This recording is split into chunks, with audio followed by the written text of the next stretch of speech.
table. I get a lot of questions from adult children who are trying to figure out how to move on and stay in a relationship with their parents when the truth is not on the table. This is really tricky. Yeah. I'm going to take a stab at it. Okay, great. Okay, so if that kid feels like I need more information, I would go to the person who has the unwanted sexual behavior and request more information. Now, let's say it happened many years ago and they don't want to bring it back up again. They don't want to revisit. It may be helpful to do some family therapy. There are now family disclosures that can be had, and a full therapeutic disclosure within a marriage is where the offending spouse would disclose the categories and length, and not graphic detail necessarily, but the nature of their sexual indiscretions to the betrayed spouse. There are now disclosure processes that therapists can do that are trained in this to give the truth to the family, to the kids.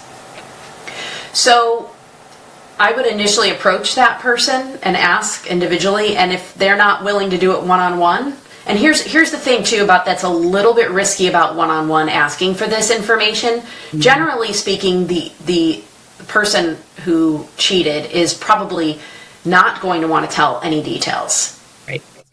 But in the rare occasion that maybe they do start unloading on that kid, like maybe that kid was parentified and always carried the emotional load, I would be cautious about asking and getting too much information that would traumatize you. I would also set boundaries around what you're asking for. For example, some people with unwanted sexual behavior end up blaming their spouse for why they went outside the marriage. That's pretty common. And so if I were an adult child, I might say, Dad, I don't want you to tell me anything about Mom, her behavior, what she did or didn't do when I'm asking you these questions. I'd like you to keep the focus on yourself. I don't want any graphic details, but I want to know when, and ask specific questions can really help. Yes. So what year and month approximately did your affair start? Mm-hmm. Did you have an affair with more than one person? I mean, these are specific questions.